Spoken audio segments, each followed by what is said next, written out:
नमस्कार दोस्तों। इंडिया ने अपना 76th बर्थडे मना लिया है। आज ही के दिन 75 साल पहले इंडिया ने अपनी किस्मत को बदल दिया था और खुद को एक आज़ाद देश घोषित कर दिया था। इसके साथ ही एक इंडिपेंडेंट इंडिया जिसको ब्रिटिश रूल ने कमज़ोर बना दिया, बांट दिया, वो निकल पड़ा खुद को एक पावरफुल नेशन बनाने की जर्नी पे। ये जर्नी अब तक कैसी रही, आज हम लोग इस वीडियो में इंडिया के पिछले 75 सालों की अचीवमेंट्स को देखेंगे। हमारे पास बात करने को इतना कुछ है, लेकिन सबसे पहले शुरुआत करते हैं इंडियन इकोनॉमी के साथ। ब्रिटिशर्स इंडिया से अप्रॉक्सीमेटली 45 ट्रिलियन डॉलर्स लूट के ले गए। रॉ मटेरियल से लेके कोहिनूर डायमंड तक ब्रिटिशर्स सब ले गए। ब्रिटेन ने इंडिया को डी इंडस्ट्रियलाइज कर दिया। भारत के किसान, भारत के वीवर्स सबको बर्बाद किया। इंडिपेंडेंस के वक्त इंडिया का पर कैपिटा इनकम सिर्फ 230 रुपीज़ था। इंडिया की पर पर्सन एवरेज इनकम एक अमेरिकन से 1/15 थी। हर तरफ गरीबी, भुखमरी थी। इंडिया के सामने खुद को उठाने का एक बहुत बड़ा टास्क था और इंडिया ने ये करके दिखाया। इंडिया ने तेजी से खुद को इंडस्ट्रियलाइज करना स्टार्ट किया। 3 सक्सेसफुल रिवॉल्यूशन हुए, green, white and blue revolution. India ने अपनी इकोनॉमी को ग्लोबल बनाने के लिए खुद को दुनिया के लिए खोल दिया। अपने बैंक्स को प्राइवेटाइज किया और 75 सालों के बाद इंडिया आज दुनिया के लीडिंग इकोनॉमीज में से एक है। इंडिया की पर कैपिटा इनकम जहां आज़ादी के समय $3 भी नहीं थी, वहीं आज $2000 तक है। इंडिया का शेयर वर्ल्ड जीडीपी में 3.28% है। 7 दशक पहले इंडिया ज़्यादातर सामान इंपोर्ट करता था, वहीं आज ज़्यादा से ज़्यादा ग्लोबल कंपनीज भारत में अपने प्रोडक्ट्स बना रही हैं। इंडिया एक से अधिक क्षेत्रों में मजबूत फोर्स बन के उभर रहा है। जियोपॉलिटिक्स, इंडिया ने सक्सेसफुली कोल्ड वॉर से पार पाया। डीकोलोनाइजेशन में इंडिया एक पॉलिटिकल फोर्स बन के सामने आया। इंडिया ने बांग्लादेश की स्थापना की।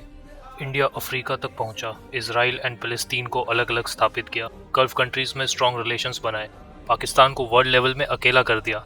जब इंडिया एंड पाकिस्तान के बीच वॉर हुए तो दुनिया ने भारत का साइड लिया। जब कश्मीर का इशू लेके पाकिस्तान दुनिया के सामने गया तो दुनिया ने एक बार फिर भारत का साथ दिया। आज वर्ल्ड पावर इंडिया को इम्पोर्टेंट पार्टनर की तरह देखते हैं। इंडिया ने खुद की आवाज़ अलग अलग इंटरनेशनल फोरम्स पे बुलंद की है। इंडिया शांति का चेहरा, आतंकवाद के खिलाफ खड़ा रहने वाला सबसे बड़ा देश है। हाँ, ये जर्नी आसान बिल्कुल ना थी, स्पेशली आज़ादी के तुरंत बाद की गई कुछ बड़ी गलतियाँ। सबसे बड़ी, सिक्योरिटी काउंसिल में मिलने वाली सीट ना लेना। उसके बाद सिक्योरिटी रिलेटेड चैलेंजेस जैसे कि 1948 में पाकिस्तान का कश्मीर में घुसना, 1962 चाइना के साथ युद्ध, 1999 कारगिल वॉर, लद्दाख में चल रही स्ट्रगल। पर ऐसे हर मौके पे इंडिया ने दिखा दिया कि वो अपने देश की ज़मीन को डिफेंड करने में सक्षम है। भारत के नक्शे को बदलने के हर ख्वाहिश को नेस्तनाबूद करने में सक्षम है। विंस्टन चर्चिल ने बोला था कि इंडिया खुद को गवर्न नहीं कर सकता क्योंकि इंडिया एक सोशली डाइवर्स कंट्री है। 22 लैंग्वेजेस, 20,000 से ज़्यादा रीजनल भाषाएं, बहुत से धर्म, बहुत से क्षेत्र। उसको लगता था इंडिपेंडेंट इंडिया एक देश की तरह सरवाइव नहीं कर पाएगा, पर चर्चिल गलत था। इंडिया यूनाइटेड है और हर दिन और मजबूती हासिल कर रहा है। हाँ, इंडिया ने बहुत सारे अप्स एंड डाउन्स देखे हैं। इंडिया ने पार्टीशन देखा, बाबरी मस्जिद का गिरना देखा, ऑपरेशन ब्लू स्टार देखा, गुजरात दंगे देखे। पर ऐसा कौन सा देश है जिसने बुरा वक्त नहीं देखा होगा? और ऐसा कौन सा कंट्री है जो इंडिया जितना डाइवर्स्ड है? आज़ादी के बाद इंडिया के लिए सबसे बड़ा चैलेंज था पब्लिक हेल्थ। 1947 में एक इंडियन की एवरेज लाइफ एक्सपेक्टेंसी 32 ईयर्स थी। हर तरफ मलेरिया एंड ट्यूबरक्लोसिस जैसी बीमारियां फैली हुई थी। पोलियो जो 1990s तक हर दिन हज़ारों बच्चों को पैरालाइज कर रहा था, इंडिया ने पोलियो से लड़ा और खुद को 2014 में पोलियो से पूरी तरह मुक्त कर लिया। इंडिया ने स्मॉल पॉक्स को भी मिटा दिया और इस समय जब आप ये वीडियो देख रहे हैं तो इंडिया कोरोना के अगेंस्ट दुनिया का सबसे बड़ा वैक्सीनेशन प्रोग्राम चला रहा है। इंडिया का हेल्थ केयर सेक्टर उसका सबसे बड़ा अचीवमेंट है। हम लोग इसको इसलिए नहीं समझते हैं क्योंकि अभी भी हमको इसमें बहुत कुछ हासिल करना है, पर हमने जहाँ से शुरू किया था अगर वहाँ से देखेंगे तो ये अचीवमेंट काबिल तारीफ़ है। आज़ादी के समय हर 1 लाख बच्चों के जन्म के वक्त 2000 माएँ मर जाया करती थी। आज ये नंबर सिर्फ 100 है। लाइफ एक्सपेक्टेंसी आज 70 ईयर्स है, मतलब आज़ादी के वक्त से 100% से भी ज़्यादा की ग्रोथ। ह्यूमन डेवलपमेंट का सबसे बड़ा इंडिकेटर माना जाता है इसको। आज इंडिया को वर्ल्ड फार्मेसी के नाम से जाना जाता है। इंडिया 200 से ज़्यादा देशों में मेडिसिन एक्सपोर्ट करता है। इंडिया के सीने पे अगला मेडल है टेक्नोलॉजी सेक्टर। इंडिया ने आज़ादी के 17 साल बाद ही स्पेस में तिरंगा फहराने की ठान ली थी। 1962 में इनकोस्पार यानी Indian national committee for space research को स्टैब्लिश कर दिया था।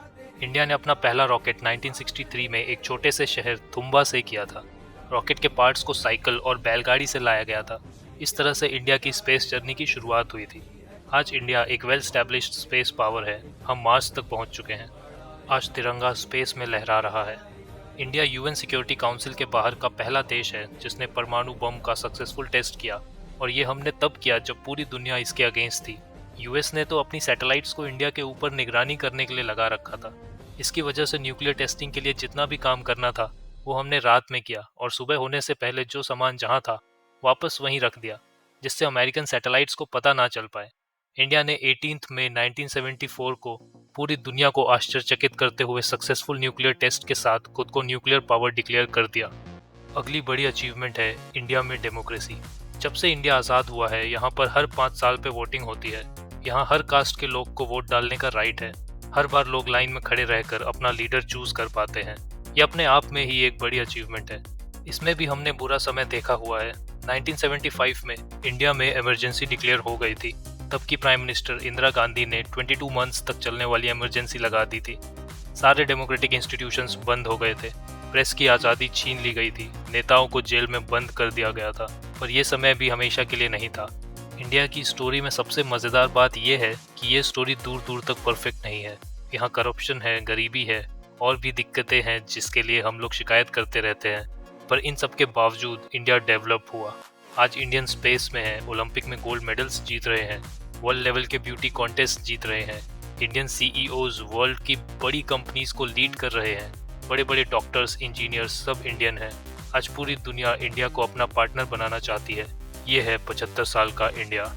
और भी मज़ेदार वीडियोस के लिए प्लीज़ सब्सक्राइब आवर चैनल। मिलते हैं नेक्स्ट वीडियो में। जय हिंद।